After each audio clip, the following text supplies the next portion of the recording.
면접 탈락은 큰 충격이었지만 가만히 있을 수는 없었어. S사 경쟁률은 100대 1이라고 하더군. 준비를 더 철저히 하는 수밖에 없었어.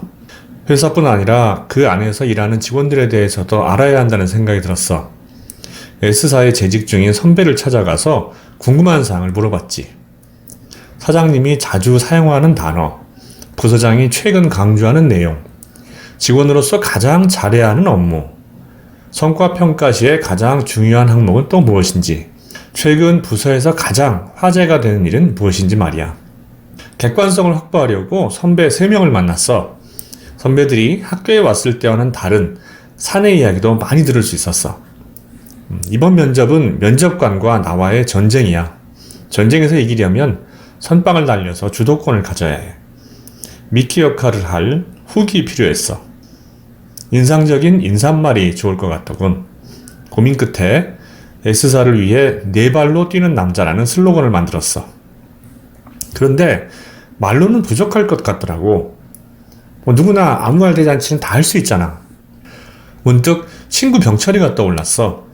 이 녀석 별명이 근육맨이거든. 재학 중에 운동을 엄청 해서 몸이 끝내줘. 그 끝내주는 몸 덕분에 취직했다는 거야. 면접관들에게 말체력을 보여주겠다고 면접 장소에서 팔굽혀펴기를 100번 연속했는데 면접관들이 박장대소했대. 재밌는 친구라고. 그래, 이 점을 한번 벤치마킹 해보자. 면접날 살짝 떨리는 마음을 안고 면접장에 도착했어. 안에는 4명의 면접관들이 조용히 앉아있더라고. 자기소개 한번 해보세요. 옳거니 아예 멍석을 깔아주는구나. 속으로 쾌재를 불렀지. 이 회사를 위해서 4발로 뛸 준비가 된 윌슨입니다. 내 인사말에 면접관 4명 중 2명이 살짝 웃더라고. 응? 그게 다야? 그러면 안 된다고. 마음이 다급해졌어.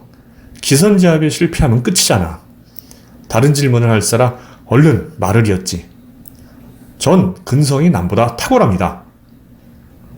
어라? 이 말에 면접관들 모두 얼굴을 들고 나를 본다? 아싸, 이때야. 지금 속으로 근성을 어떻게 보여줄 건데 생각하고 있지 않으신가요? 혹시 그럴까봐 제 근성의 증거를 가져왔습니다. 잠시 제 종아리를 보여드려도 될까요? 아마 면접하면서 종아리를 보여주겠다는 면접생은 내가 처음이었을 거야. 다들 호기심 가득한 표정을 짓고 목을 빼고 있더라고. 그 중에서 제일 높아 보이는 면접관이 한번 해보라고 했어. 며칠 동안 이 자세를 잘 보여주기 위해서 얼마나 노력했는지. 나는 연습한 대로 왼쪽 바지를 걷은 후에 종아리를 보여주면서 힘을 꽉 줬어. 이 단순한 동작을 완벽하게 보여주려고 수백 번 연습했다니까? 흡! 내가 종아리에 힘을 주니까 근육질이 선명하게 모습을 드러냈어. 우와! 오! 면접관들이 탄성을 질렀어. 후훗. 내 종아리는 4년 내내 스쿼트와 런지로 단련된 근육질이란 말씀이야. 갑자기 면접관들이 폭소를 터뜨리면서 난리가 났어. 오른쪽 다리로 보여주세요. 뭐 어려울 거 있나? 보여달라면 보여드려야지. 나는 오른쪽 바지를 걷고 똑같이 힘을 줬어. 오! 역시 단번에 합격이라는 촉이 왔어. 면접관들이 내게 호감을 갖고 있는 게 질문에서도 느껴지더라고.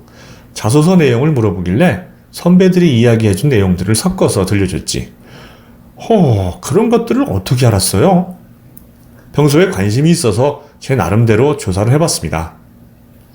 면접은 10분도 안 돼서 끝났어. 밖에 있던 진행 요원이 놀라더라고. 벌써 끝나냐고. 난 가벼운 마음으로 집에 돌아왔어. 역시 모든 건 철저한 준비와 전략이 결정하는구나 싶었어. 며칠 후 최종 합격했다고 연락이 왔어. 내심 예상은 했지만 통보를 받고서야 마음이 편안해지더라고. 부모님께도 전화드렸더니 너무 좋아하셨어. 친구들한테도 크게 한턱 쐈지. 과 후배들이 나를 보는 눈이 완전히 달라졌어.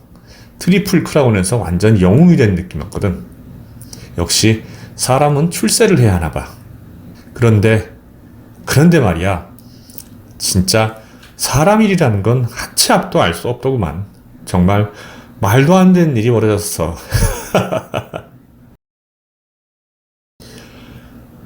미국의 저명한 마케터 세스 고디는 경쟁에서 이기려면 보랏빛 소가 되라고 했습니다.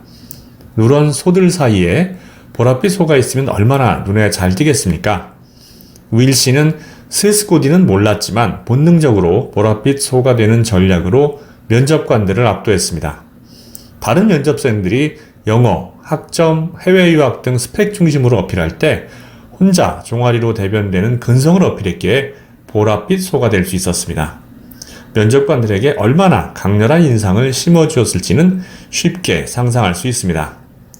근성이라는 키워드를 육체 언어뿐 아니라 선배들로부터 얻은 구체적인 정보로 풀어낸 전략도 좋았습니다. 결국 그러한 노력이 근성이라는 키워드를 일관되게 뒷받침하고 있으니까요.